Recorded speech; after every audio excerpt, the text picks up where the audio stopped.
man. There is a difference between being made in the image of God and making God in our own image. There is a difference between having a desire to be connected to the being that brought life to all of the earth, but more specifically to us ourselves, to know that we have some stake in the Creator, to know that we are somehow connected and plugged in and a part of the one who made the heavens and the earth. There is power in knowing that we are not just an afterthought, but that we are one in part and in peace with the living God. It's a whole nother thing to believe that we have to make God look like us.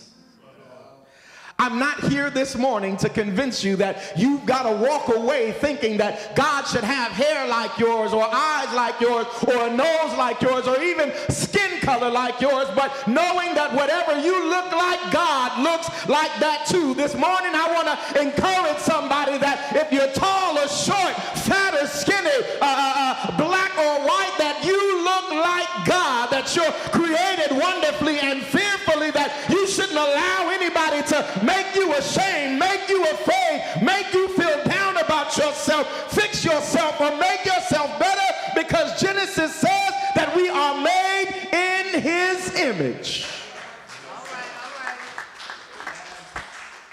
I'm not so concerned this morning you walking away thinking that God is black, but that if you are black, you are made in God's image. I'm not so concerned that you walk away not thinking that God is white or Asian or Latino, or that His skin was bronze, but I want you to walk away knowing that whatever your hair looks like, whatever your skin looks like, that you know that that looks just like God. I want you to walk away that when you talk to your children in the morning, that you speak to them looking in their eyes, knowing that we're looking in the eyes of God, that when we speak to our children and we rub their head, that we know we're rubbing the head of God, that when we look in the mirror, that we know that we're looking at the reflection of God, because the word says, I was made in God's image and in His likeness, and I look just like Him.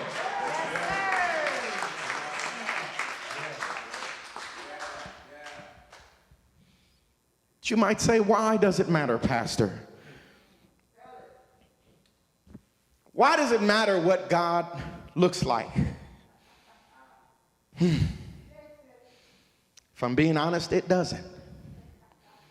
As a matter of fact, for millennia, indigenous people all over the world had no need to make God look like them or shape Him into an image that made them feel comfortable. All over the world, people had no desire to create an image that looked like any specific person for the purpose of ruling over others. It was not until colonial powers and oppressive powers decided that they needed to have control over a person, that they needed to control what God looked like, what God sounded like, how God felt about them. It was a desire to separate people from their divine nature. It was out of a desire to disconnect and keep people down and disconnected from their direct connection to the Creator God. It was out of a desire to make us feel less than and little, that we had to start trying to make God look like some people and not like other folks. We had to make God separate from some people but accessible to other folks. But I showed up this morning to let you know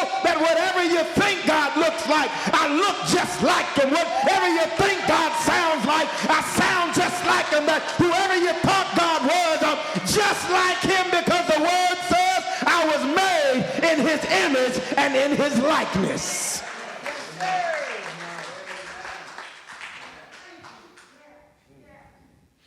But more importantly, it's clear that we should spend more time and be more concerned with whether we look like God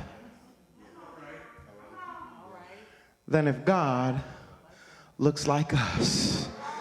See, when we try to make God look like us, we try to get a God that will overlook all of our foolishness. When we try to make God look like us, we're trying to engage a God that validates and verifies even the craziness that we want to do and think. When we start making God look like us, it means that we don't want to live a convicted life or have a convicted heart. When we start trying to make God look like us, it means we have no desire to live by his statutes, laws, and commandments. But we want whatever we want to do and however we feel and whatever we woke up looking like for God to be okay with it, for God to accept it. But this morning I came to tell you, if we would spend more time trying to look like God, we would stop doing the foolishness that we love to do. If we spent more time knowing and acting like we're in the image and likeness of God, some of the challenges and problems that we have would just slip away. I came to remind us this morning that if we spent more time trying to be in the likeness and the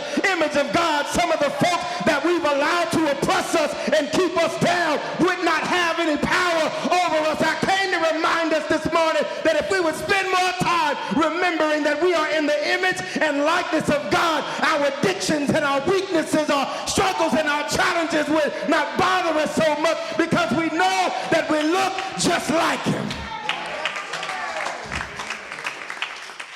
Why does it matter? It doesn't when we get our mind right. Why does it matter? It doesn't when we have reverence for God and say, as a matter of fact, I don't want a God that looks like me, because I don't always show up in my best appearance. I don't need a God that looks like me because I'm not always at my best. I don't need a God that looks like me because sometimes I don't get it right. But I showed up this morning because I want to make sure I look like God. I showed up this morning because I want to make sure I sound like God. I showed up this morning because I want to make sure I feel like God.